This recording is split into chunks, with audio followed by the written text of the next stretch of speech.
আসসালামু আলাইকুম। Hello everyone, welcome back to my channel. This is Marjia daily blog থেকে বলছি। কেমন আছেন সবাই? আশা করি সবাই ভালো আছেন। আমিও আল্লাহর রহমতে অনেক ভালো আছি। তো প্রতিদিনের মতো আজকে একটি নতুন ডেলি ব্লগ নিয়ে চলে আসলাম আপনাদের মাঝে। তো ডেলি ব্লগটা সকাল থেকেই শুরু করেছি। সকালবেলা ঘুম থেকে উঠে একটু নাস্তা করে নিলাম, যেহেতু এখন শীতকাল চলে গিয়েছে আর গরমই লাগে। তো খুব সকাল সকালই ঘুম ভেঙে যায় আর মনে হচ্ছে ঘুমটা থেকেই যায়। তো যাই হোক, ঘুম থেকে উঠে তো ফ্রেশ হয়ে নিলাম, তারপর একটুখানি নাস্তা করে নিলাম। আর আমি প্রথমেই সকালবেলা ঘুম থেকে উঠেই আমি সিদ্ধ বসিয়ে দিলাম ভুট্টা। আর ভুট্টার মধ্যে অনেক কিছু দিয়েছি, ভুট্টা যেভাবে সিদ্ধ করে ওভাবেই সিদ্ধ করে নিলাম। তো যখন সিদ্ধ হয়ে গিয়েছে আমি এখানে কিছু আঙ্গুর নিয়ে নিলাম, তার সাথে দিয়ে দিলাম কলা। তো দেওয়ার পরে আমি এখানে 1 চামচ কিশমিশ দিয়ে দিলাম, তার সাথে এই যে ভুট্টাগুলো যে সিদ্ধ করে রেখেছিলাম সেই সিদ্ধ ভুট্টা। আমি এর মধ্যে হচ্ছে গরম মশলা দিয়েছি, তারপরে হচ্ছে গিয়ে নুডলসের মশলা দিয়েছি, লেবু দিয়েছি, একটু তেল দিয়েছি, লবণ দিয়েছি। তো সব কিছু দিয়ে সিদ্ধ করে নিলাম, তারপরে সুন্দর করে ছাড়িয়ে নিলাম। তার সাথে দিয়ে দিলাম গাজর, শসা, টমেটো। তো এগুলো দিয়ে আমি খুব সুন্দর করে এটাকে মাখিয়ে চাখিয়ে তো সকালবেলা খেয়ে নিলাম। আর সকাল সকাল হেলদি নাস্তাটা শরীরের জন্য অনেক উপকারী।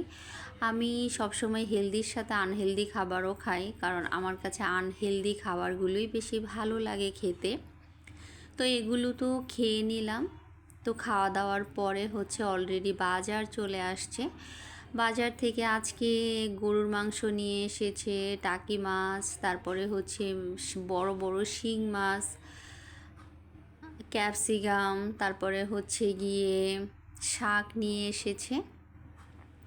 তো আজকে যখন মাছ কাটতে বসেছি আমি পুরো ঘর মাখিয়ে ফেলেছি, এত তাজা মাছ ছিল যে আমার কাটতে অনেক কষ্ট হয়েছে। আর পুরো ঘর মাছে একদম ভরে ফেলছি আমি, এমন অবস্থা আমার কখনো হয়নি মাছ কাটতে গিয়ে। তো তারপরে তো বিস্কিট নিয়ে এসেছি আর কেক নিয়ে এসেছি, যেহেতু বিস্কিট শেষ হয়ে গিয়েছে, চায়ের সাথে তো বিস্কিটটা লাগে। তো বিস্কিটগুলো নিলাম। আর হচ্ছে ক্যাপসিকামের এখন অনেক দাম কমে গিয়েছে, 100 টাকা কেজি বা 110 টাকা কেজি। তো যেহেতু হেলদি নাস্তা খেয়েছি, তারপর একটা সিঙ্গারা আর হচ্ছে কিমা পুরি খেয়ে নিলাম। তো এগুলো খাওয়ার পরে তো দুপুরবেলা রান্নাবান্নার জন্যে সব কিছু কেটে কুটে নিলাম। তো আমি প্রথমে গরু মাংসটাকে নামিয়ে নিলাম আর এটাকে সুন্দর করে কেটে দিলাম কিছু কিছু। আর হচ্ছে কাটাই ছিল ওইভাবে, যেভাবে কেটে দেয় আর কাটতে হয় না, তারপরও যদি কিছু থাকে ওটা কেটে ফেলে দেয়। তো গরু মাংসটা ধুয়ে সুন্দর করে দিয়ে দিলাম আর মা তো বসিয়ে দিল। এর মধ্যে আমি নিয়ে নিলাম মাছগুলো। তো মাছগুলো কাটতে আমার অনেক কষ্ট হয়েছিল আর ঘরও প্রচুর নোংরা হয়েছে, মাছ কাটতে অনেক সময় লেগেছে। তো তারপর তো মাছগুলো ধুয়ে নিলাম আর এর মধ্যে হচ্ছে মা বসিয়ে দিল আর মুরগির মাংস বসিয়ে দিয়েছে, কারণ মুরগিটা আগেরই ছিল। তার সাথে যে শাক নিয়ে এসেছে সেই শাকটাও বসিয়ে দিল, পুঁই শাক। তো আজকে যখন গরুর মাংস আর মুরগির মাংস রান্না হয়েছে আর হচ্ছে ভাতও তো হয়ে গিয়েছে অলরেডি, তো শাকটা সিদ্ধ করেছিল। তো যখন শাকটাকে বাগার দিবে সেই সময় আর সহ্য হয় না, এত পরিমাণ ক্ষুধা লেগে গিয়েছিল আমার।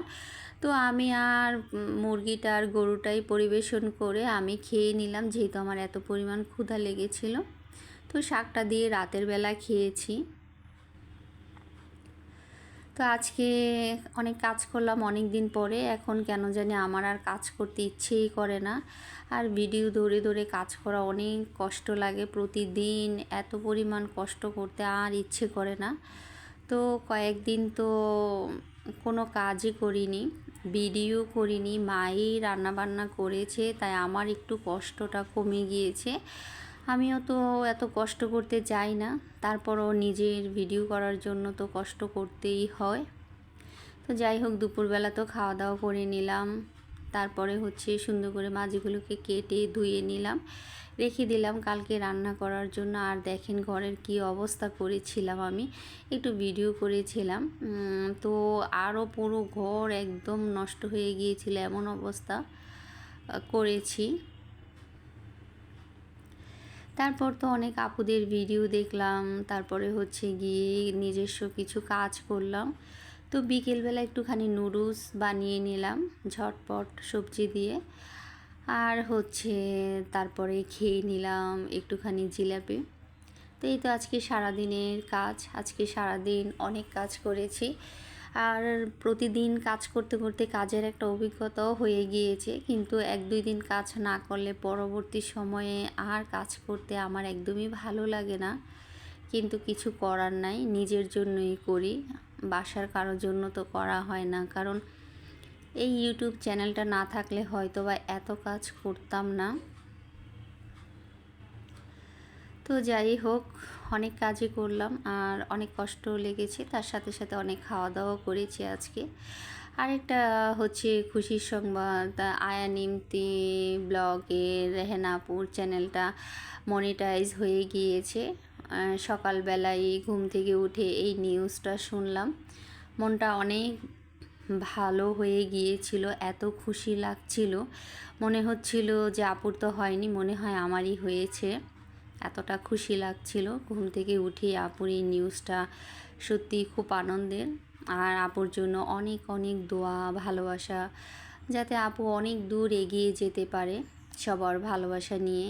আর হচ্ছে গিয়ে সবার সহযোগিতায়, সবাইকে সহযোগিতা করে সামনের দিকে যেন এগিয়ে যেতে পারে। আপুর জন্য অনেক অনেক ভালোবাসা আর অনেক অনেক দোয়া।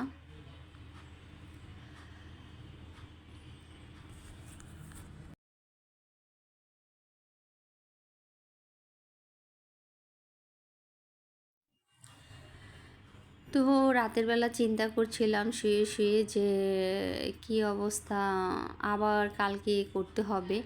কারণ আমি যখন ভালো লাগছিল তখন তো ভিডিও বানিয়েছিলাম, প্রতিদিন ভিডিও বানিয়েছি, প্রতিদিন ভিডিও দিয়েছি।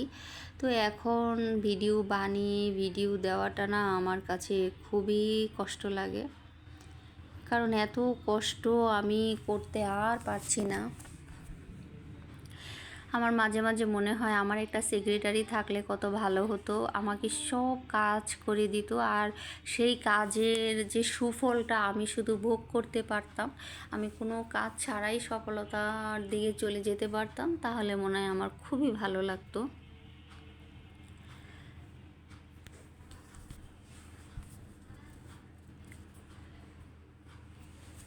তারপর হচ্ছে রাতের বেলা আজকে খুবই মজার একটা খাবার খেয়েছিলাম, ছোটো মাছের চচ্চড়ি। তো আমি হচ্ছে গিয়ে ভিডিওটা করেছিলাম, আর ভিডিওটা কিভাবে জানি সেভ হয় নাই, বুঝতে পারিনি। তারপরে অনেক কষ্ট লাগছে যে এত সুন্দর করে ভিডিও করলাম, রান্না করলাম, বাট ভিডিওটা সেভ হলো না। তখন যে আমার কি পরিমাণ কষ্ট লাগছে আর রাগ যে উঠছে, কিন্তু কি করব, কাউকেই তো কিছু বলার নেই, কারণ আমার ভুলের কারণেই হয়েছে, তাই কাউকে আর কি বলবো। তো এই তো ছিল আজকে সারাদিনের ডেইলি ব্লগ, সারাদিনের কাজ, খাওয়া দাওয়া, রান্নাবান্না। তো সব কিছু মিলিয়ে খুব ভালো একটা দিন কেটেছে। তো আশা করি সবাই ভালো থাকবেন, সুস্থ থাকবেন। আবার নতুন কোনো দিন, নতুন কোনো ডেইলি ব্লগ নিয়ে আপনাদের সামনে হাজির হয়ে যাব। ওই পর্যন্ত সবাইকে আল্লাহ হাফেজ। আর আমার সাথেই থাকবেন নতুন নতুন ডেইলি ব্লগ দেখতে। তো সবাইকে আসসালামু আলাইকুম।